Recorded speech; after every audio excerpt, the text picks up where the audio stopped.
فالذین آمنوا وعزروه ونصروه واتبعوا النور الذي انزل معه أولئك هم المفلحون. وقال عز وجل كما ورد في سورة آل عمران قل إن كنتم تحبون الله فاتبعوني يحببكم الله ويغفر لكم ذنوبكم والله غفور رحيم. قل اطیعوا اللہ ورسول فإن تولوا فإن اللہ لا يحب الكافرین. وقال عز وجل كما ورد في سورة التوبة قل إن كان آباؤكم وأبناؤكم وإخوانكم وأزواجكم وعشيرتكم وأموال اقترفتموها وتجارة تخشون كسادها ومساكن ترضونها أحب إليكم من الله ورسوله وجهاد في سبيله فتربصوا حتى يأتي الله بأمره والله لا يهدي القوم الفاسقين. صدق الله العظيم. وقال النبي صلى الله عليه وسلم لا يؤمن أحدكم حتى يكون هواه طبعا لما جئت به. وقال صلى الله عليه وسلم لا يؤمن أحدكم حتى أكون أحب إليه من والده وولده والناس أجمعين أو كما قال صلى الله عليه وسلم. رب اشرح لي صدري ويسر لي أمري واحلل عقدة من لساني يفقهوا قولي. اللهم ربنا ألهمنا رشدنا وأعذنا من شرور أنفسنا. اللهم أرنا الحق حقا وارزقنا اتباعه وأرنا الباطل باطلا وارزقنا اجتنابه. اللهم ربنا نور قلوبنا بالإيمان واشرح صدورنا للإسلام ووفقنا لما تحب وترضى. اللهم ارزقنا حبك وحب حبيبك وحب من يحبك. آمین یا رب العالمین. معزز حاضرین اور محترم خواتین، السلام علیکم ورحمۃ اللہ وبرکاتہ. میری آج کی گفتگو کا موضوع ہے حب رسول کے تقاضے. ظاہر بات ہے کہ کوئی مسلمان ایسا نہیں ہوگا کہ جو مدعی نہ ہو کہ اسے حضور سے انتہائی محبت ہے، بلکہ جو عوام ہے مسلمان وہ چاہے بے عمل ہوں لیکن ان میں جو حمیت اور غیرت رسول کے لیے ہے صلی اللہ علیہ وسلم کہ ان کی حرمت پر کٹ بھرنے کے لیے تیار رہتے، تو اس سے میں سمجھتا ہوں کہ کوئی شخص بھی محروم نہیں. لیکن اس حب رسول کے تقاضے کیا ہیں، ان کو سمجھنے کی ضرورت ہے. کہیں ایسا نہ ہو کہ ہم تو اپنے تئیں یہ سمجھتے رہے کہ ہم بہت عاشق رسول ہیں، محب رسول ہیں، لیکن آخرت میں جا کر قیامت کے دن ہم پر راز کھلے کہ نہیں، اللہ کو تو یہ شے قبول نہیں ہے، تمہارا دعویٰ رد. اس ضمن میں سب سے پہلے آپ کے سامنے ایک فارمولہ رکھنا چاہتا ہوں. دیکھیے اسلام کا تقاضا کیا ہے؟ اللہ کی اطاعت کرو اور اللہ کے رسول کی اطاعت. یہ بنیاد. حاکم مطلق اللہ ہے، شارع حقیقی اللہ ہے، اور اس کے نمائندے کی حیثیت اس کے رسول کو حاصل ہے صلی اللہ علیہ وسلم. اطیعوا اللہ و اطیعوا الرسول. اس سے جو انحراف کرے گا، میں نے ابھی آپ کے سامنے سورہ آل عمران کی 2 آیتیں پڑھی ہیں. قل ان کنتم تحبون اللہ فاتبعونی یحببکم اللہ.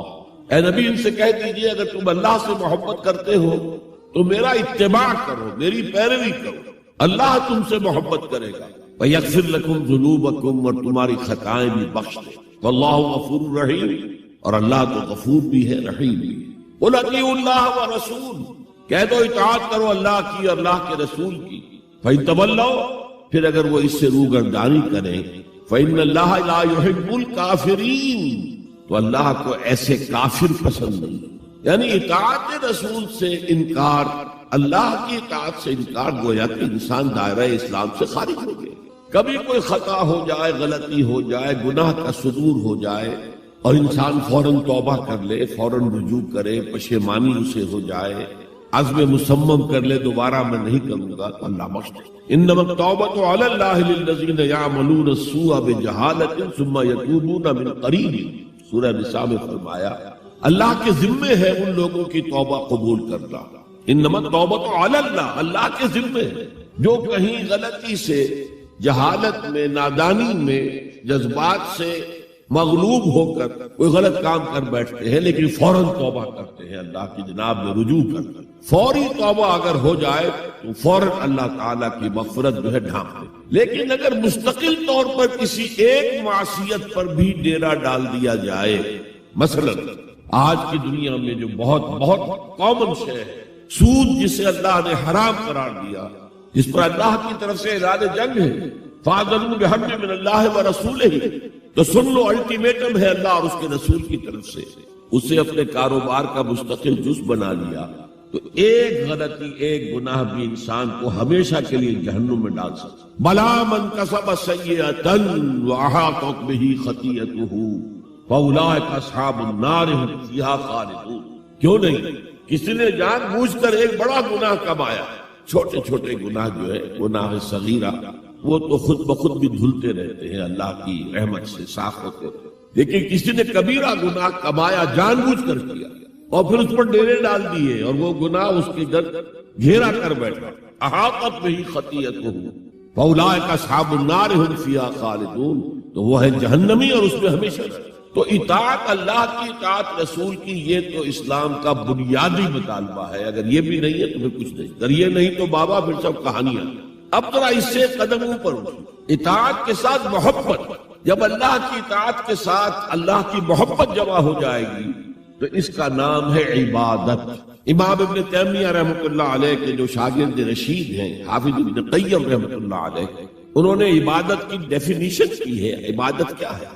العبادت تجمع اصلین، دو بنیادی چیزوں کو جمع کرنے سے عبادت وجود میں آتی ہے، غایت الحب وغایت الذل والخضوع، حق درجے کی اللہ کی محبت اور حق درجے میں اللہ کے سامنے گویا کہ پست ہو جانا، جھک جانا، بچ جانا، انتہائی اطاعت، انتہائی محبت۔ انتہائی میں کیوں کہہ رہا ہوں؟ سورہ بقرہ کے 20ویں رکوع کی پہلی آیت، والذین آمنوا اشد حبا للہ، اور جو لوگ صاحب ایمان ہوتے ہیں وہ شدید ترین ہوتے ہیں اللہ کی محبت۔ بعد میں یہ تو مثبت انداز ہے، منفی انداز میں جو آیت آئی ہے وہ بہت سخت وعید والی ہے، وہ میں بعد میں آپ کو تلاوت میں نے کی ہے۔ فارمولہ یہ ہے، اللہ کی اطاعت جمع شدید محبت برابر ہے عبادت، اور یہ عبادت جو ہے ہمارا مقصد تخلیق قرار دیا گیا۔ سورہ ذاریات کی یہ آیت آپ میں سے حضرات کے علم میں ہوگی، وما خلقت الجن والانس الا لیعبدون، میں نے جنوں اور انسانوں کو نہیں پیدا کیا مگر صرف اپنی عبادت کی۔ یہ ہمارا مقصد تخلیق ہے۔ اس میں سے اطاعت والے حصے کا کی صحیح ترجمانی کی شیخ سعدی رحمۃ اللہ علیہ نے، زندگی آمد برائے بندگی، زندگی تو آئی ہے اطاعت کے لیے، بندگی کے لیے، غلامی کے لیے، عبدیت کے لیے۔ زندگی آمد برائے بندگی، زندگی بے بندگی شرمندگی۔ اگر اللہ کی بندگی ہی نہیں ہے تو سراسر شرمندگی ہے اور کس کی؟ تو اللہ تعالیٰ کی عبادت جس کے لیے ہمیں پیدا کیا گیا، اسی کی دعوت تمام رسولوں نے دی۔ یا قوم اعبدوا اللہ ما لکم من الہ غیرہ، اے میری قوم کے لوگوں، اللہ کی عبادت کرو، تمہارا کوئی معبود اس کے سوا نہیں۔ حضرت نوح کی دعوت بھی یہی تھی، حضرت ہود کی بھی یہی تھی، حضرت صالح کی بھی یہی تھی، حضرت شعیب کی بھی یہی تھی۔ بس فرق کیا ہے کہ پہلے رسول آتے تھے اپنی اپنی قوموں کی طرف صرف، لہذا آپ کو ان رسولوں کے ضمن میں ملے گا یا قوم اعبدوا اللہ ومن یتق اللہ یجعل لہ مخرجا، جو شخص اللہ کا تقوی اختیار کرے گا اللہ اس کے لیے راستہ پیدا کرے، جہاں بالکل نظر نہیں آئے گا کہ کوئی راستہ، اللہ راستہ پیدا کرے۔ بالکل نظر نہیں آ رہا تھا موسیٰ کے ساتھیوں کو کہ اب کیسے بچیں گے، پیچھے لشکر آگے، آگے سمندر، اللہ نے راستہ پیدا کیا۔ خود حضرت ابو بکر کا جو حال ہو گیا تھا کہ حضور اگر انہوں نے ذرا بھی دیکھ لیا، نیچے اپنے قدموں کی طرف بھی نگاہ ڈالی تو ہم نظر آ جائیں گے، آپ نے فرمایا لا تحزن ان اللہ معنا، راستہ نکالتا اللہ۔ پھر حضور گئے طائف، لیکن وہاں سے خالی ہاتھ آئے۔ مدینے میں اللہ نے خود ہی کھڑکی کھول دی، 6 آدمی ایمان لے آئے، آپ گئے ہی نہیں، اور وہاں انقلاب بھی آ گیا۔ عظیم، اس اعتبار سے اللہ مخرج پیدا کرتا ہے۔ تم صحیح طریقے پر چلتے رہو، تقوی اختیار کرو، صحیح راستے پر جد و جہد کرو، یہ کام اللہ پر چھوڑو۔ کب اسے منظور ہے اس کا کامیاب ہونا؟ جب ہوگا وہ راستہ ایسا کھول دے گا کہ تمہیں گمان بھی نہیں ہوگا۔ وَيَرْزُقْهُ مِنْ حَيْثُ لَا يَحْتَسِبُ، اور اسے رزق دے گا وہاں سے جہاں سے اسے گمان بھی نہیں ہوگا۔ اقامت دین کی جد و جہد ہو، غلبہ دین کی جد و جہد ہو، اپنے آپ کو ان صلاتی و نسکی و محیایا و مماتی اس کا فیصلہ کرنا ہو تو سب سے بڑی رکاوٹ آتی، کھائیں گے کیا؟ تو اللہ تو کہتا ہے راضی میں ہوں، ہے ایمان اور یقین اس پر، کر کے دیکھو تو صحیح، اس پر اعتماد تو کرو۔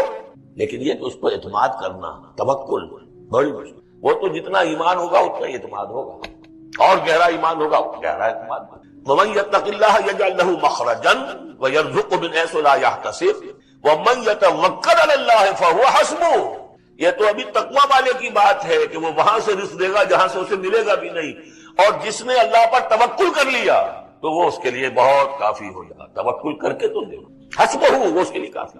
یہاں تک فرمایا ہے حدیث میں من کان فی حاجت اخیہ کان اللہ فی حاجتہ. اگر کوئی مسلمان اپنے کسی بھائی کی ضرورت پوری کرنے میں لگ رہا ہے، اپنا وقت صرف کر رہا ہے، اللہ اس کی ضرورت پوری کرنی چاہیے. فکر ماں در کار ماں ہزار ماں، کار ساز ماں بے فکر کار ماں. یہ فارسی شاعری کے اندر یہ دینی حقائق ہے. کار ساز ماں بے فکر کار ماں، میرا کارساز میرے کاموں کی فکر کر رہا ہے، میں نے اپنے آپ کو اس کے کام کے لیے لگا دیا. اور دنیا میں بھی ذرا سا بھی کوئی شریف انسان ہوگا، آپ اس کے ہو جائیں، وہ آپ کو چھوڑ دے گا. پھر کہیں شرافت ہو، مروت ہو، آپ اللہ کے بن کر تو دیکھیے. پھر وہ کارساز ہے.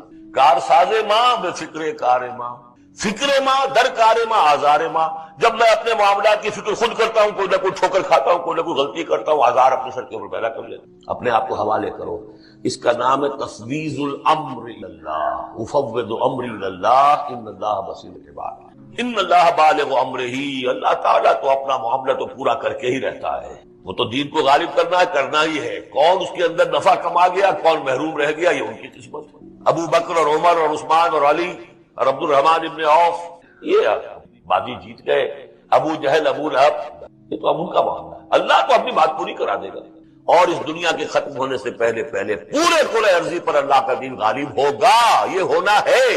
دیکھنا یہ ہے کہ تم اس بہتی گنگا میں کو ہاتھ دھونے کو تیار ہو یا نہیں، یا تم محرومین کی فہرست میں اپنے آپ کو لانا. بس اپنا تن من دھن لگا دو اس کے اندر. تمہاری ہڈیوں کا چورا ہو کر بھی اس نئی تعمیر کی بنیادوں میں اگر لگ جائے تو بہت بڑی کامیابی. قد جعل اللہ لكل شيء قدرا، بہت عمدہ مقام ہے. اللہ نے ہر چیز کے لیے ایک اندازہ مقرر کیا ہوا ہے. کب اللہ کی مدد آئے گی یہ بھی اس نے طے کیا. You have to qualify, pre qualification conditions, تب مدد آئے گی. یوں نہیں آتی مدد.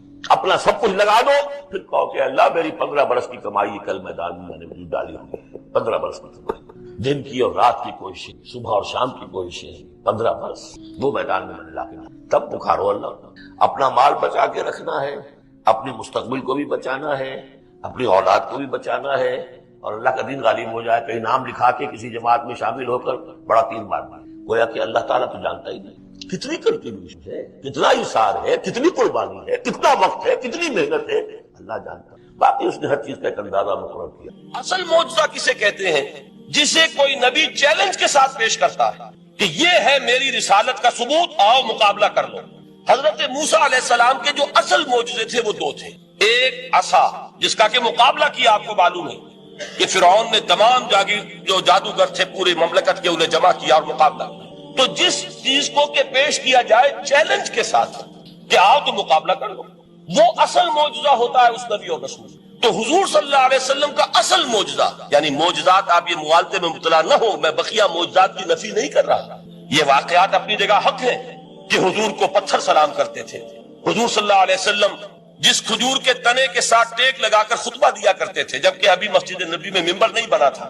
جب تعداد زیادہ ہو گئی مسلمانوں کی اور ضرورت محسوس ہوئی کہ ذرا بلند مقام پر کھڑے ہو کر آپ خطبہ ارشاد فرمائیں، تو پھر وہ ممبر بنا کر رکھا گیا. پہلے مرتبہ جب آپ ممبر پر چڑھ رہے تھے خطبہ دینے کے لیے، تو اس کھجور کے سوکھے تنے میں سے ایسی آواز آئی جیسے کوئی بچہ بلک بلک کر رو رہا ہو کہ وہ سعادت جو مجھے حاصل رہی تھی آج تک میں محروم ہو گیا. تو یہ انبیاء کا مقام ہے. مولانا روم نے اسی لیے کہا ہے کہ فلسفی کو منکر حنانہ است، از ہوا سے انبیاء بیگانہ است. فلسفی اور عقلیت پرست انسان وہ تو حنانہ کا انکار کر دے گا، کیسے ممکن ہے سوکھا تنا اور اس کے اندر سے بچے کی طرح بلکنے کی آواز آئے. لیکن یہ اس لیے کہ وہ انبیاء کے خصوصی احوال جو ہے ان کو جانتا نہیں. اس قسم کے خرق عادت واقعات حضور کی زندگی میں بھی بے شمار ہوئے، لیکن حضور کا وہ معجزہ جس میں تحدی کے ساتھ چیلنج کے انداز میں کہا گیا کہ آؤ مقابلہ کرنا، وہ صرف اور صرف قرآن ہے. چنانچہ آپ سورہ بنی اسرائیل میں دیکھیں گے قُلْ لَئِنِ اجْتَمَعَتِ الْإِنسُ وَالْجِنُّ عَلَىٰ أَن يَأْتُوا بِمِثْلِ هَٰذَا الْقُرْآنِ لَا يَأْتُونَ بِمِثْلِهِ وَلَوْ كَانَ بَعْضُهُمْ لِبَعْضٍ ظَهِيرًا. اے نبی چیلنج کر دیجئے، اگر تمام انسان اور تمام جن مل کر یہ چاہیں کہ اس قرآن جیسی کوئی تصنیف کر دیں، تو چاہے وہ ایک دوسرے کا کتنی بھی اس میں مدد کریں اور تعاون کریں، وہ ہرگز قرآن جیسی کتاب تصنیف نہیں کر سکتے. اس سے آگے بڑھ کر یہ بات کہی گئی، اچھا پورا قرآن نہیں لا سکتے، اس قرآن کی طرح کی 10 صورتیں ہی تصنیف کر لو. جب اس کا بھی جواب نہیں دیا گیا تو جسے کہتے ہیں برسبیل تنزل، اور پنجابی میں کہتا ہے کہ برے کو گھر تک پہنچانا، وہ برے کو گھر تک پہنچانے کے لیے فرمایا ایک سورت ہی بنا لاؤ. یہ سورہ ہود میں اور سورہ یونس میں یہ مضمون آیا، اور پھر سورہ بقرہ میں ہجرت کے بعد جو پہلی سورت نازل ہوئی اس میں پھر اس کو دوہرا دیا گیا. وَإِن كُنتُمْ فِي رَيْبٍ مِّمَّا نَزَّلْنَا عَلَىٰ عَبْدِنَا فَأْتُوا بِسُورَةٍ مِّن مِّثْلِهِ وَادْعُوا شُهَدَاءَكُم مِّن دُونِ اللَّهِ إِن كُنتُمْ صَادِقِينَ. کہ اگر تمہیں کوئی شک ہے اس کتاب کے بارے میں جو ہم نے نازل فرمائی ہے، شک کیا ہوگا؟ شک اسی بات میں ہوگا کہ شاید یہ محمد کا اپنا کلام ہے صلی اللہ علیہ وسلم، یا کوئی اور انسان ہے جو انہیں سکھا پڑھا رہا ہے. اگر تمہیں اس نوعیت کا کوئی شک ہے تو اس جیسی ایک سورت بنا لاؤ. فاتو بسورۃ من مثلہ. اور نوٹ کیجئے گا سورۃ العصر بھی سورت ہے، سورۃ الکوثر بھی سورت ہے. 3 آیات بھی اگر ایسی تم تصنیف کر کے لے آؤ تب تو تمہیں کچھ شک کرنے کا حق حاصل ہوگا. اور اگر نہیں کر سکتے تو جان لو فَإِن لَمْ تَفْعَلُوا وَلَن تَفْعَلُوا. پھر اگر تم ایسا نہ کر سکو اور ہرگز نہیں کر سکو گے، ذرا چیلنج کا انداز دیکھیں کہ ہرگز نہیں کر سکو گے. فَاتَّقُوا النَّارَ الَّتِي وَقُودُهَا النَّاسُ وَالْحِجَارَةُ. ڈرو اس آگ سے جس کا ایندھن بنیں گے انسان اور پتھر. اب اس بات کو سمجھیے کہ تاریخی حقیقت ہے یہ جس کا کوئی کافر انکار نہیں کر سکتا کہ وہ کوئی شخص اس چیلنج کو قبول کرنے کی جرات نہیں کر سکتا. اگر جھوٹ موٹ کو بھی کوئی کھڑا ہو جاتا اور کہتا کہ ٹھیک ہے میں نے یہ ایک سورت بنائی ہے اور میرا دعویٰ یہ ہے کہ یہ قرآن جیسی ہے، تو ایک کنٹروورسی تو پیدا ہو جاتی ہے.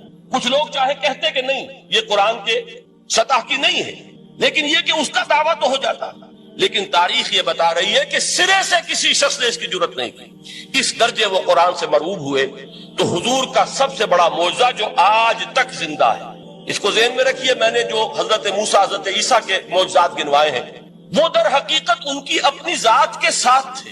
ید بیضا موسیٰ کے ساتھ تھا. عصا معجزہ اس وقت تھا جب موسیٰ کے ہاتھ میں تھا. اس کے بعد 250 برس تک وہ صندوق سکینہ جو ہے، تابوت سکینہ، اس میں وہ عصا رکھا رہا. لیکن اب وہ معجزہ نہیں تھا، وہ سوکھی لکڑی تھی، اس کے سوا کچھ نہیں. تو تمام انبیاء اور رسول کے معجزے ختم ہو گئے، وہ ان کی ذات کے ساتھ تھے. محمد الرسول اللہ کی رسالت دائمی ہے تا قیام قیامت، لہذا معجزہ بھی آپ کا دائمی ہے. وہ معجزہ آج بھی موجود ہے. البتہ میں ادھر ضرور توجہ دلاؤں گا کہ قرآن مجید کے اعجاز کے 3 پہلو ہیں. پہلا پہلو اور زیادہ تر اسی کی طرف توجہ زیادہ ہوئی ہے، وہ ہے قرآن کی فصاحت، بلاغت، ادبیت، اس کی چاشنی.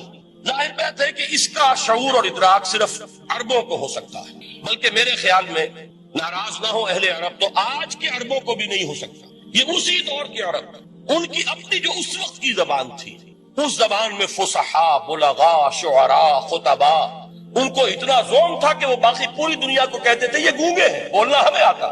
خطیب ہم ہیں، شاعر ہم ہیں، خطبہ ہم دے سکتے ہیں، شعر ہم کہہ سکتے ہیں. باقی سب تو عجمی ہیں، گونگے ہیں. ان کے اندر نہ فصاحت ہے، نہ بلاغت ہے، نہ ان کے کلام میں چاشنی ہے، نہ اس کے اندر کوئی شکو ہے. یہ دعویٰ جنہیں تھا جب ان کے منہ بند ہو گئے قرآن کو سننے کے بعد کہ اس کلام کا کوئی مقابلہ ممکن نہیں ہے. جو ان کے سبع معلقہ کے شعراء میں سے آخری شاعر وہ ایمان لے آئے. اس کے بعد جب ان سے کہا گیا کہ اب آپ شعر نہیں کہتے، حضرت عمر نے ایک مرتبہ ان سے سوال کیا کیا بات ہے، اب آپ نے شعر کہنے چھوڑ دیے؟ تو ان کا جواب یہ تھا اب بعد القرآن، کیا اب قرآن کے بعد بھی اس کا امکان ہے کہ کوئی شخص اپنی فصاحت اور بلاغت کا کوئی اظہار کرنا چاہتا ہے؟ یہ تو فصاحت اور بلاغت کی ایک معراج ہے کہ جس تک کہ اب کسی انسان کی رسائی ممکن نہیں. تو فصاحت اور بلاغت جو ہے قرآن کی اور اس کی ادبیت، در حقیقت اس کا ادراک تو ہو سکتا ہے صرف اہل زبان کو. ہم لوگ جو ترجموں سے پڑھتے ہیں، چاہے کتنی ہی گرامر پڑھ لیں، کتنی صرف و نحو پڑھ لیں، واقعہ یہ ہے کہ وہ جو ایک ہوتا ہے نفس پر جب انگلی آتی ہے تو جو ایک آپ کو فیل ہوتی ہے، وہ فیل ہم جو عجمی لوگ ہیں جن کی مادری زبان عربی نہیں ہے، وہ قرآن مجید کی فصاحت اور بلاغت کو اس طور سے نہیں سمجھ سکتے جیسے کہ اہل زبان سمجھ سکتے ہیں، اور خاص طور پر جیسے کہ اس زمانے کے اہل زبان نے سمجھا. آج چونکہ عربی زبان ویسے تو جو اس کی فصیح لینگویج ہے وہ جو کہ تو اپنی اصل پر قائم ہے اور وہ اسی قرآن کے طفیل اور قرآن کے صدقے قائم ہے، ورنہ دنیا میں کوئی دوسری زبان نہیں ہے کہ جو 1500 برس تک اتنی پیور رہ جائے. اس میں تبدیلی آ جائے.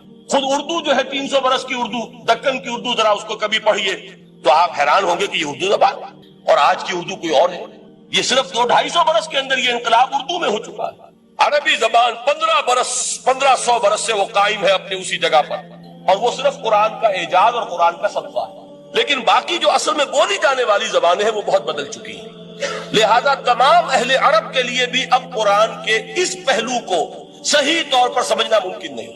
قرآن کی جو اعجاز کے دو پہلو ہیں وہ ہے در حقیقت جو میری اور آپ کی توجہ کے خاص طور پر در حقیقت حقدار ہیں اور ہمیں ان کی طرف توجہ کرنی چاہیے۔ بدقسمتی سے اس کی طرف عام طور پر علماء نے توجہ نہیں کی، اس کی صرف ادبیت ہی کا چرچا ہوتا ہے۔ اصل میں قرآن مجید علم انسانی کی معراج، فکر، فلسفہ، حکمت، قرآن کی ابدی حکمت، قرآن کا ابدی فلسفہ، قرآن انسانی مسائل کا جو حل دیتا، قرآن نے سوشل سائنسز میں جس طریقے سے رہنمائی کی ہے، یہ دو پہلو ہیں اس کے اعجاز کے، جس کی کہ آج ہمیں ضرورت ہے کہ ہم اس کا شعور اور ادراک حاصل کریں۔ اس کے ضمن میں خاص طور پر علامہ اقبال کا نام لینا چاہتا ہوں۔ میرے نزدیک اس دور میں قرآن مجید کے اس اعجاز اور اس کے ایک معجزہ ہونے کے لیے سب سے بڑی دلیل علامہ اقبال کی شخصیت ہے۔ وجہ کیا ہے کہ علامہ اقبال علماء کے طبقے میں سے نہیں تھے۔ ظاہر بات ہے کہ جن کا پورا جو ہے جن کی زندگی گزرتی ہو قال اللہ و قال الرسول میں، ان کے دلوں میں عظمت قرآن کی، ان کے دلوں میں حضور کی محبت، یہ تو سمجھیے کہ ہونی ہی چاہیے۔ ان کے شب و روز اسی میں گزرتے ہیں۔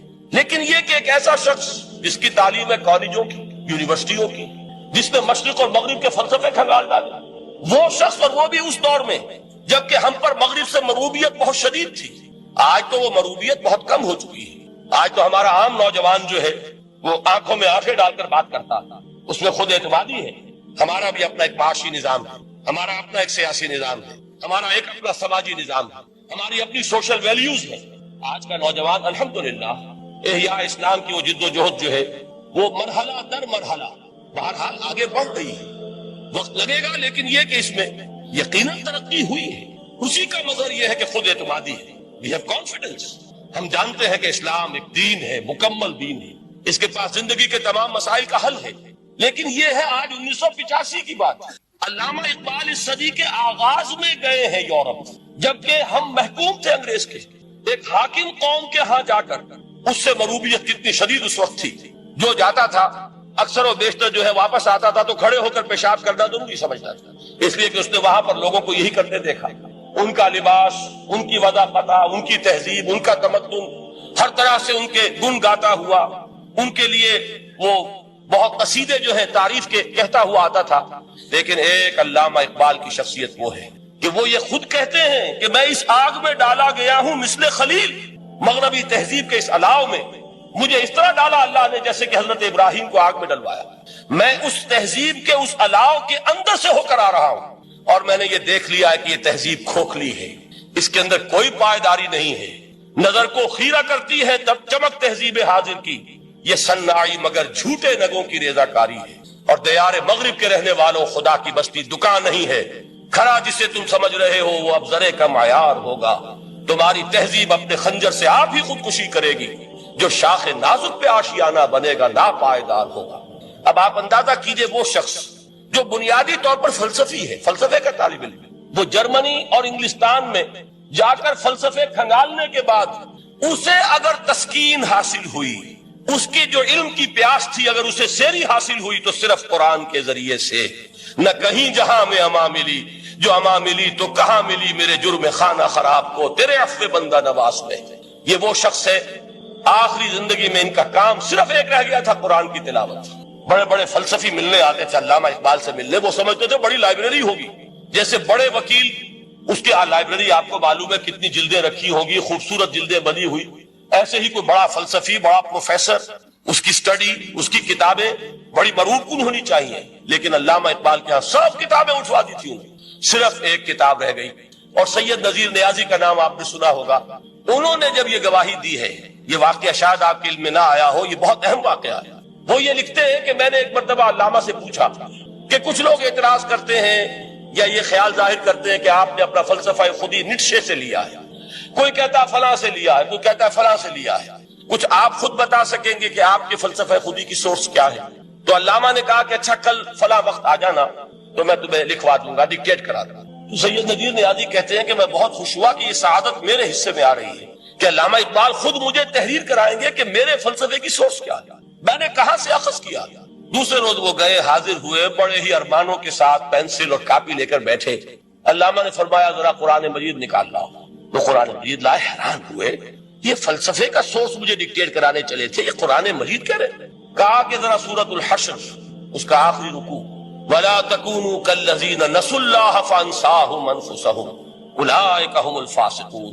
اے لوگوں، ان لوگوں کے مانند نہ ہو جانا جنہوں نے اللہ کو بھلا دیا تو اللہ نے انہیں اپنی خودی سے غافل کر دیا، اپنے آپ سے بیگانہ بنا دیا۔ یہی ہے لوگ جو فاسق ہیں۔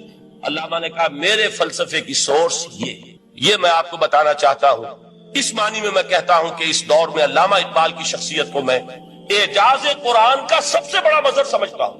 ایک شخص 20ویں صدی عیسوی کی شخصیت، اور پھر یہ کہ وہ کہیں مسجد اور کسی مدرسے کے ماحول میں پلا بڑھا نہیں ہے، بلکہ اسکولوں اور کالجوں میں اور یونیورسٹیوں میں، اور صرف ہندوستان میں نہیں، انگلستان اور جرمنی کی یونیورسٹیوں میں رہا، جس نے اپنا لوہا منوایا ہے۔ وہ شخص اگر یہ کہتا ہے کہ میرے لیے فکر کی بنیاد، میرے فلسفے کی سورس، میری تمام سوچ کی رہنمائی جو ہے وہ اس کتاب نے کی ہے، تو معلوم ہوا کہ واقعتاً یہ قرآن مجید آج بھی معجزہ۔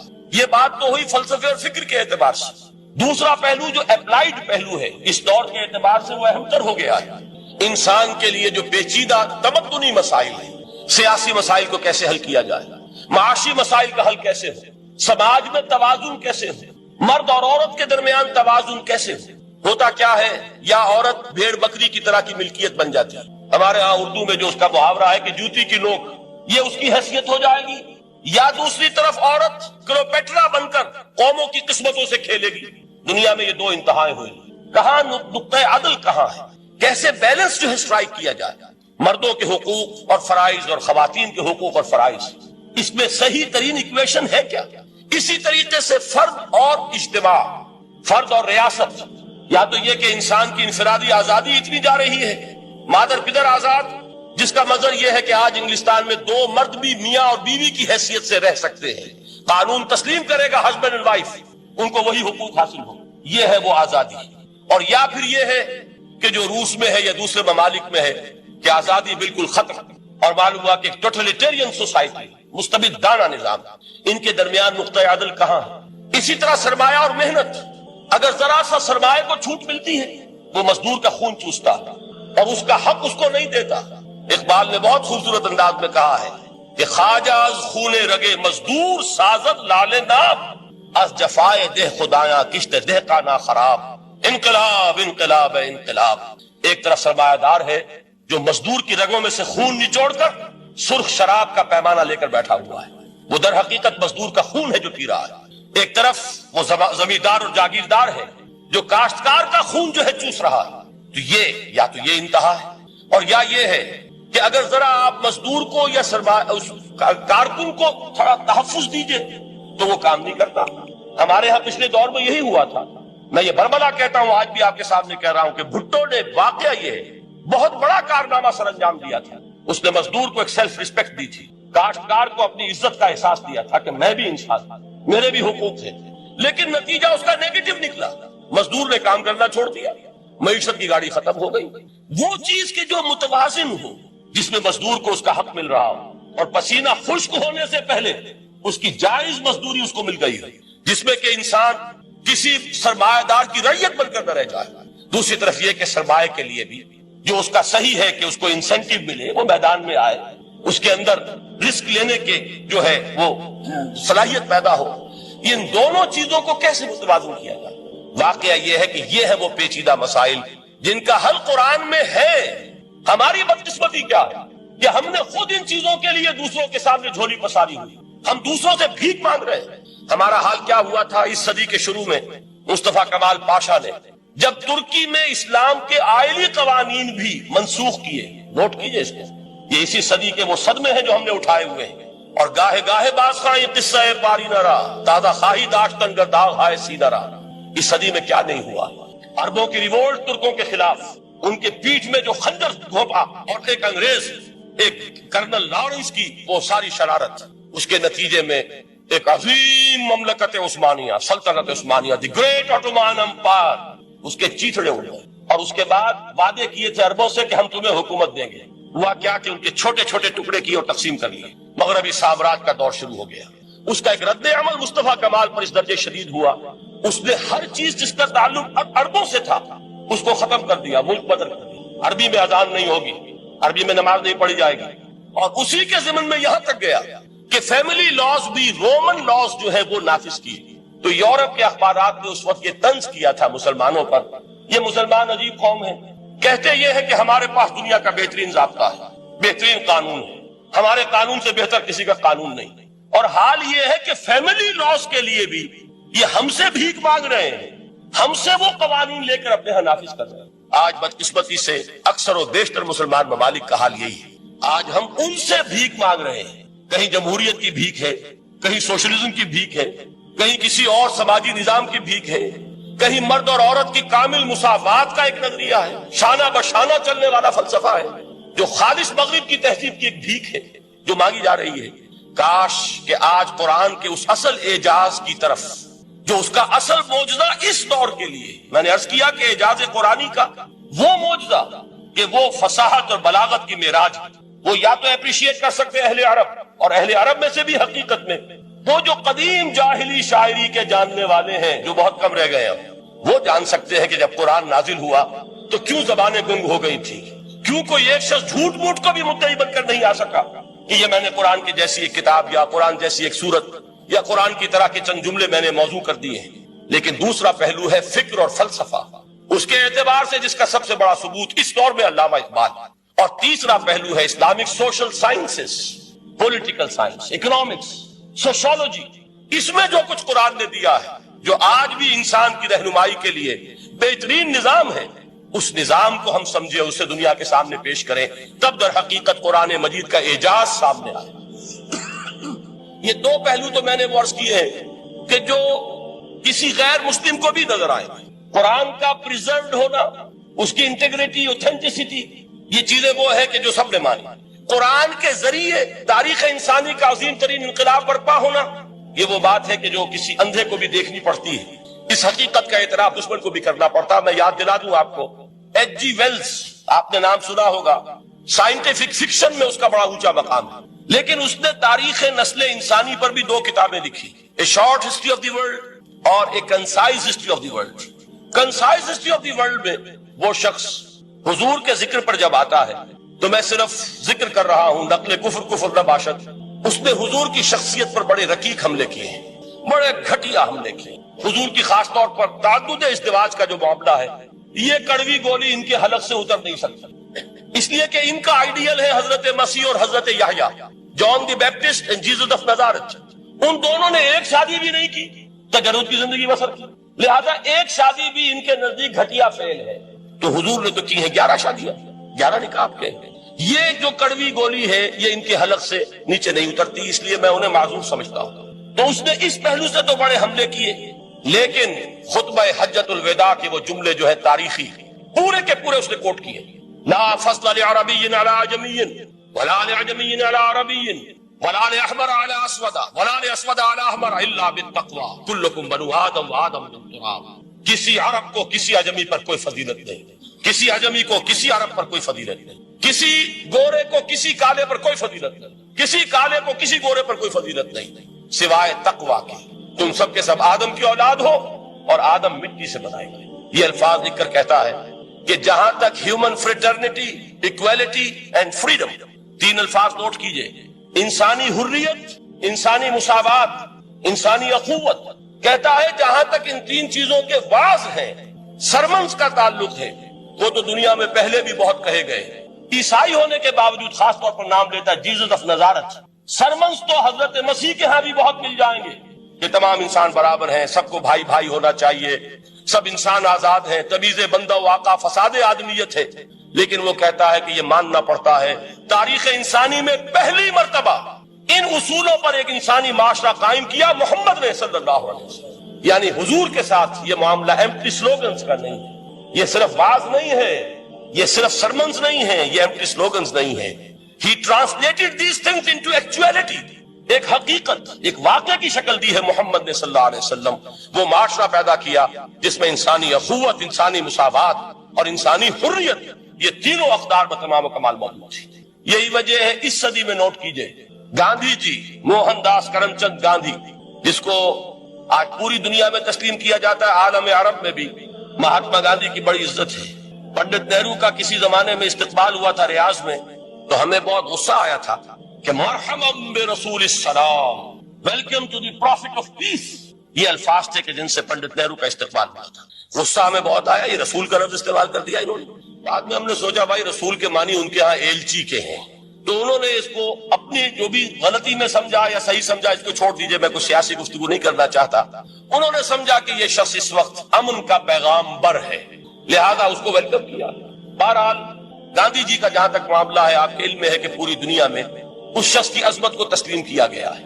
ہمارا معاملہ ہندوستانی مسلمانوں کا معاملہ یہ دوسرا ہے. وہ تو آپ کو معلوم ہے کہ جوتا جسے کاٹتا ہے اسے پتا چلتا ہے کہ یہ جوتی کاٹ رہی ہے، ورنہ دیکھنے والے کو پتا چلے گا بڑا خوبصورت جوتا ہے، بڑا عمدہ جوتا ہے، کوئی اس میں خرابی نہیں ہے، لیکن جسے وہ پنچ کر رہی ہے اسے پتا ہے کہ یہ ہے کیا.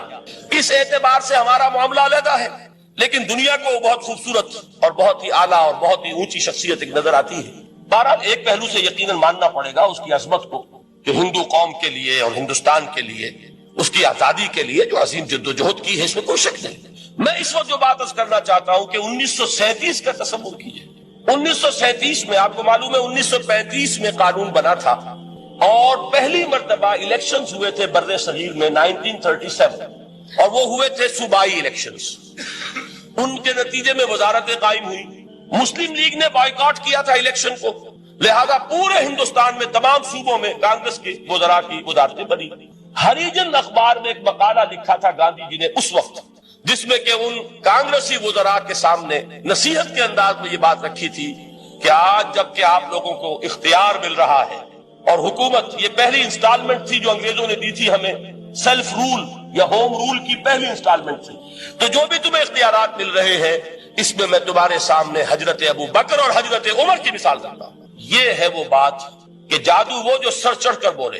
عربی میں کہتے ہیں الفضل ما شہدت بہ الاعداء، اصل فضیلت وہ ہے جس کا کہ دشمن اعتراف کرتا. مہاتما گاندھی اگر اعتراف کر رہا ہے کہ تاریخ انسانی کی عظیم ترین شخصیتیں حکومت کی سطح پر وہ ابو بکر اور عمر ہیں، تو ابو بکر اور عمر کس درخت کے پھل ہیں؟ وہ شجرہ طیبہ، شجرہ نبوت ہے کہ جس کے پھل ہے ابو بکر اور عمر، جن کو تربیت دی ہے محمد نے صلی اللہ علیہ وسلم.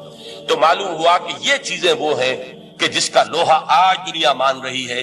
لہذا ہمیں قرآن مجید کے اعجاز کے پہلو سے ان اعتبارات سے خود بھی توجہ کرنی چاہیے اور دنیا کو بھی ادھر متوجہ کرنا چاہیے. اب میں تبرکاً 3 مقامات سے میں نے آیات پڑھی ہیں.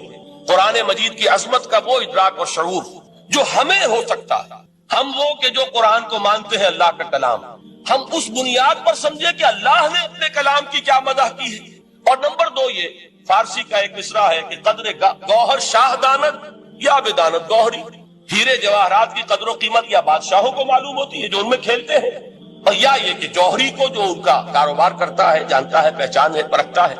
عام آدمی کو کیا پتا اس کے ہاتھ پہ اگر کوئی آپ ہیرا رکھ دیں وہ سمجھے شاید کو کوئی کانچ کا ٹکڑا، اسے اس کے اندر کوئی فرق محسوس نہیں ہوگا. قدر گوہر شاہ دانت یا بدانت گوہری، کہ ہیرے جواہرات جو ہیں ان کی قدر و قیمت کا اندازہ یا بادشاہوں کو ہوتا ہے یا جوہری کو ہوتا ہے. تو قرآن مجید کا عظمت کا صحیح ادراک یا اللہ کو ہے یا محمد الرسول اللہ کو ہے صلی اللہ علیہ وسلم. باقی جو کچھ دنیا دیکھتی ہے وہ تو وہ ظاہر کا ایک پہلو ہے، وہ تاریخی حقائق ہیں جو میں نے آپ کے سامنے رکھے. باقی قرآن مجید کی عظمت کا کوئی صحیح ادراک ہو سکتا ہے یا وہ اللہ تعالیٰ کی زبانی اور یا ہوگا محمد الرسول اللہ صلی اللہ علیہ وسلم کے فرامین کی روح سے. اسی لیے میں نے 3 جگہ سے آیات پڑھی ہیں. ایک مقام سے سورہ رحمان کی ابتدائی 4 آیات، سورہ یونس کی 2 آیات، سورہ حشر کی 1 آیت، اور 3 احادیث نبویہ ہیں جن کا میں نے ذکر کیا ہے، اس لیے کہ تیسری جو ہے وہ بہت طویل حدیث ہے، وہ پوری میں اس وقت نہیں پڑھ سکتا تھا. اس کے صرف ابتدائی اور آخری کلمات میں نے اس وقت آپ کو سنائے. میں تھوڑی سی تشریح ان کی کروں گا تاکہ قرآن مجید کی عظمت کا جو نقش میرے اور آپ کے قلب پر ہونا چاہیے وہ صحیح در حقیقت ان آیات اور احادیث کی روشنی میں ہمارے دلوں پر قائم آئے. دیکھیے قرآن مجید کی عظمت یہ کلام ہے. اس کی کلام کی عظمت کا پہلا پہلو ہے متکلم کی عظمت کے اعتبار سے. عربی میں کہا جاتا ہے کہ کلام الملوک ملوک الکلام ہے. بادشاہوں کا کلام کلاموں کا بادشاہ ہوتا ہے. بادشاہ جب گفتگو کرے گا معلوم ہوگا شاہانہ انداز ہے. ایک کوئی بھکاری گفتگو کرے گا یا کوئی گجرا گفتگو کرے گا، سبزی فروش کرے گا، کوئی مچھلی فروش کرے گا، ہر ایک کا پتہ چل جائے گا کہ کون بولا. وہ جس کو کہتے ہیں کہ تانت باجی راگ پایا، دو جملے کوئی شخص بولے گا پتہ چل جائے گا کتنے پانی میں ہے، اس کے علم کا، فضل کا، تہذیب کا، تمدن کا کیا معیار ہے۔ اس لیے کہ کلام جو ہے در حقیقت متکلم کی پوری شخصیت کی عکاسی کرتا ہے، اس کا مقام کیا ہے، اس کا مرتبہ کیا ہے، اس کے ذہن کی بلندی کیا ہے، اس کے فکر کی گہرائی کیا ہے، اس کے افق ذہنی کی وسعت کیا ہے، اس سب کا اندازہ ہوگا کلام سے۔ تو اب یہ کلام ہے اللہ کا، معلوم ہوا کہ اللہ کی صفات کا ایک کامل عکس قرآن مجید میں موجود ہے۔ یہ بات سمجھیے، اس کو قرآن نے کس طرح بیان کیا؟ یہ وہ لطیف حقائق ہیں جن کے لیے قرآن مجید تمثیل کا پیرایا اختیار کرتا ہے۔ اب سورہ حشر کی تمثیل کیا ہے؟ لو انزلنا هذا القرآن على جبل، اگر ہم نے اس قرآن کو کسی پہاڑ پر اتار دیا ہوتا، لرأيته خاشعا متصدعا من خشیت اللہ، تم دیکھتے اس پہاڑ کو کہ اللہ کی خشیت سے دب جاتا اور پھٹ جاتا۔ وَتِلْكَ الْأَمْثَالُ نَضْرِبُهَا لِلنَّاسِ لَعَلَّهُمْ يَتَفَكَّرُونَ، اور یہ مثالیں ہیں جو ہم لوگوں کے لیے بیان کرتے ہیں تاکہ وہ تفکر سے کام لیں، غور و فکر کریں۔ اگر میں اور آپ قرآن کی عظمت سے واقف نہیں ہوں گے، اس بات کو نوٹ کر لیجئے، تو میں اور آپ اپنا وقت کیسے صرف کریں گے اس کے لیے؟ انسان کا ایٹیچیوڈ بڑا یوٹیلیٹیرین ہے، آج کے انسان کا خاص طور پر۔ وہ کسی ایسے ہی کام کے لیے وقت لگائے گا جس میں اس کے لیے فائدہ ہوگا، اور اس فائدے کی چیز اگر نہیں ہے تو اس کی طرف متوجہ نہیں ہوگا۔ اگر قرآن مجید کی عظمت کا ہمیں ادراک ہو جائے تو ہم اپنا پورا وقت اس کے لیے وقف کر دیں گے، اس کو سمجھیں گے، اس کی گہرائیوں میں غوطہ زنی کریں گے، جیسے اقبال نے کہا کہ قرآن میں ہو غوطہ زن اے مرد مسلمان۔ لیکن اگر یہ کہ اس کی عظمت کا ادراک نہ ہوا تو بس یہ کہ کبھی اتفاق ہو گیا کہ کھول لیا اور اس کو پڑھ لیا، پڑھ بھی لیا بغیر سمجھے، اور اس کا ثواب کسی اور کو پہنچا دیا، وہ آج حصول ثواب بھی نہیں رہا، ایصال ثواب ہی رہ گیا۔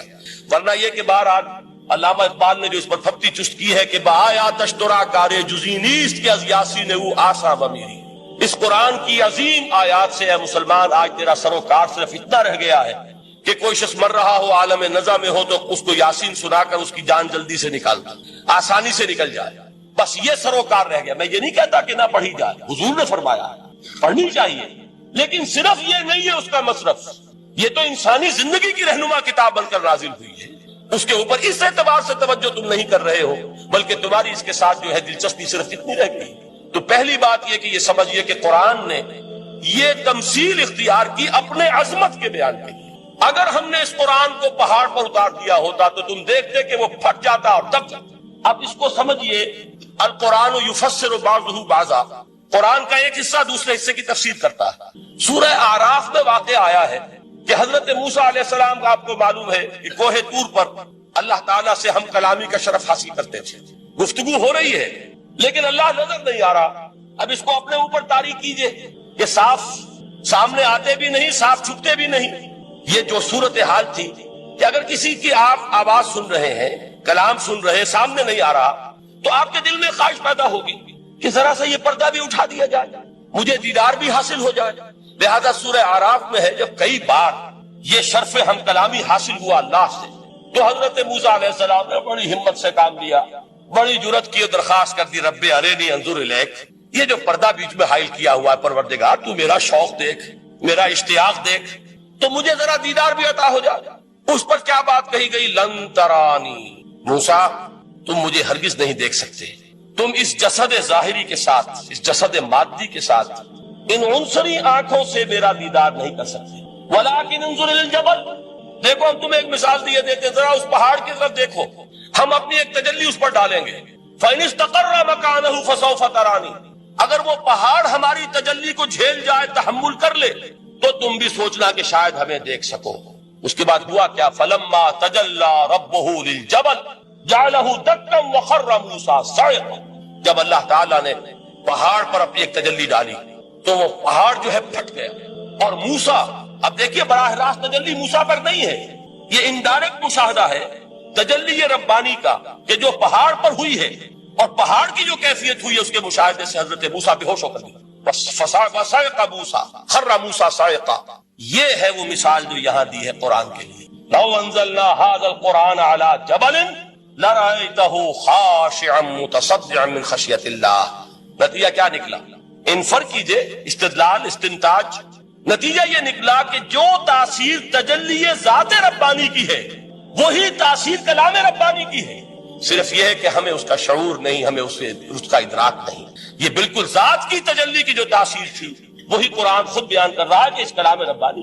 اس کو بھی علامہ اقبال نے خوب کہا ہے، فاش گویم آنچ در دل مزمرست، صاف کہہ دیتا ہوں جو کچھ میرے دل میں ہے. این کتابیں نیست چیزیں دیگرست، اسے کتاب نہ سمجھ بیٹھنا قرآن کو، یہ کتاب نہیں ہے، کچھ اور ہے. کچھ اور کیا ہے؟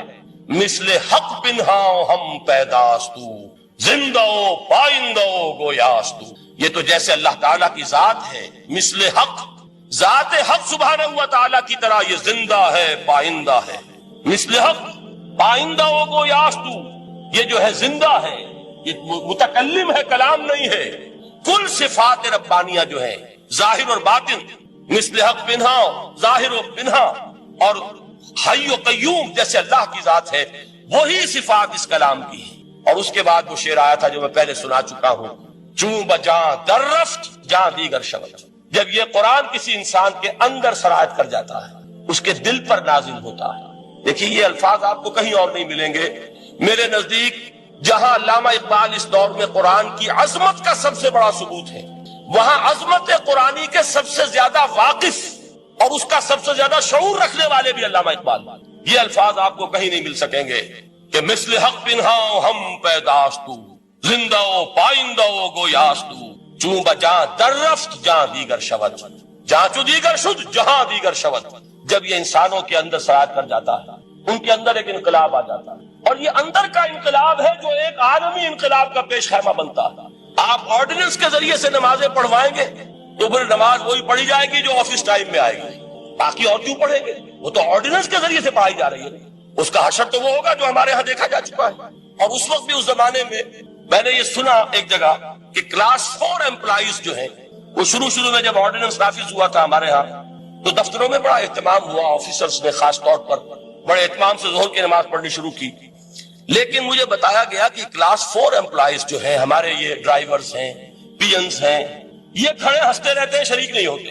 میں نے ان سے کہا وہ اس لیے کہ انہیں معلوم ہے کہ آپ بھی تو یہی پڑھ رہے ہیں صرف نماز، باقی آپ کے ڈرائیور سے اور آپ کے خانسامہ سے یہ بات چھپی ہوئی نہیں ہے کہ عصر آپ نے بھی نہیں پڑھنی، یہ صرف زور ہے جو آپ پڑھ رہے ہیں. تو یہ اصل میں اندر کا انقلاب جب تک نہ آئے، باہر کا ٹھوسا ہوا انقلاب، وہ تو جب پریشر ہٹ جائے گا تبدیلی ختم ہو جائے گا. چوں بجاں در رفت جہاں دیگر شود، اندر انقلاب آئے گا. جب اندر تبدیلی ہو جائے گی، اب انسان کا پورا وجود بدلے گا، پھر اس کے اندر سے تبدیلی جو ہے وہ ابھرے گی، اسے کسی خارجی دباؤ کی ضرورت نہیں ہوگی. جہاں جو دیگر شد جہاں دیگر شود.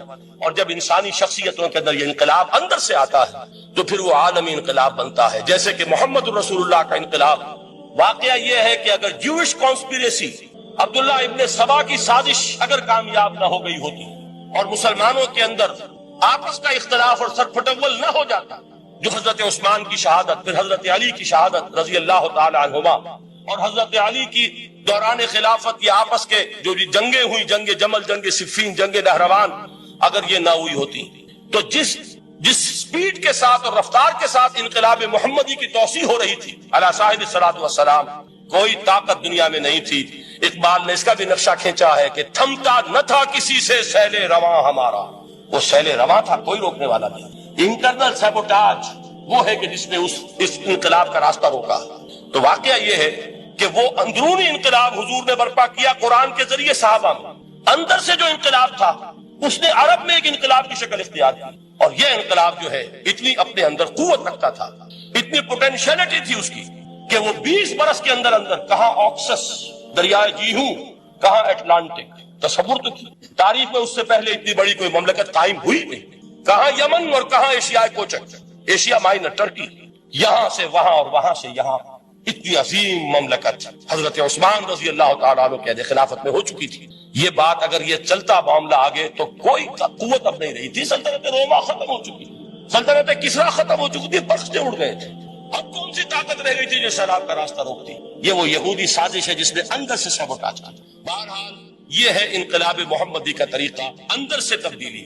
اسی کو علامہ اقبال نے کہا ہے، تیرے ضمیر پہ جب تک نہ ہو نزول کتاب، گرہ کشا ہے نہ راضی نہ صاحب کشاف. یہ قرآن اب بھی تم ایسے محسوس کرو کہ جیسے تمہارے دل پر نازل ہو رہا ہے. اور مجھے یاد آیا امام ابن قیم رحمت اللہ علیہ، ان کا ایک بڑا پیارا جملہ ہے. وہ کہتے ہیں قرآن کے بعض پڑھنے والے ایسے ہیں کہ جب وہ قرآن کو پڑھتے ہیں تو یوں محسوس کرتے ہیں کہ قرآن مصحف میں لکھا ہوا نہیں ہے، ان کے اپنے دل کے اوپر کندہ ہے، دل کے اوپر سے پڑھ رہے ہیں، یعنی اتنی کامل مطابقت وہ محسوس کرتے ہیں، اپنی فطرت، ہیومن نیچر اور قرآن کے اندر اتنی مطابقت ہے، اس طرح وہ ٹیلی کرتے ہیں ایک دوسرے کے ساتھ کہ محسوس ہوتا ہے کہ وہ کتاب ان صفحات میں لکھی ہوئی نہیں ہے بلکہ لوح قلب پر لکھی ہوئی ہے کہ جہاں سے وہ انسان اسے پڑھ رہا ہے۔ تو پہلی بات تو قرآن مجید کی اس آیت کے حوالے سے اس پہلو سے ہمارے سامنے آئی کہ جو تاثیر ہے ذات ربانی کی تجلی کی، وہی تاثیر ہے اس قرآن مجید کی، بشرطے کہ ہمارے دل جو ہیں وہ کچھ اپنے اندر اس استعداد اور صلاحیت کو پیدا کریں۔ دوسرا مقام ہے سورہ یونس کا۔ اب کسی کلام کی عظمت کا دوسرا پہلو ہو سکتا ہے اس کی افادیت کے اعتبار سے، اس سے فائدہ کیا ہوگا نوع انسانی کے لیے۔ دیکھیے دو آیات، یہ عظیم خزانے ہیں عظمت قرآن کے۔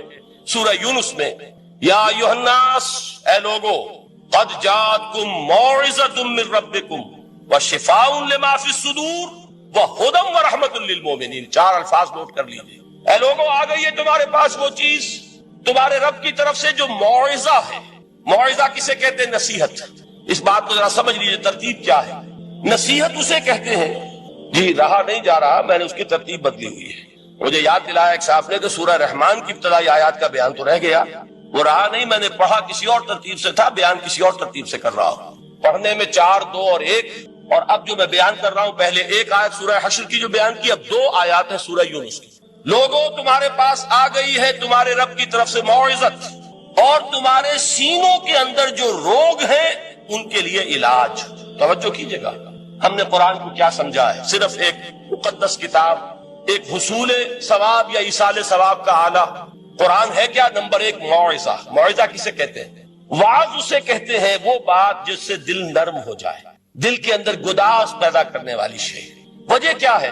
اعلیٰ سے اعلیٰ حکیمانہ بات کسی سے کہی جائے، دل سخت ہے، اثر نہیں ہوگا، ایک کرسٹ آ جاتا ہے انسان کے دل کے اوپر، جیسے کہ یہود کے علماء کے بارے میں فرمایا گیا، ثم قست قلوبکم فہی کالحجارۃ او اشد قسوۃ وان من الحجارۃ لما يتفجر منه الانہار وان منها لما يهبط من خشیۃ اللہ وان منها لما يشقق فيخرج منه الماء۔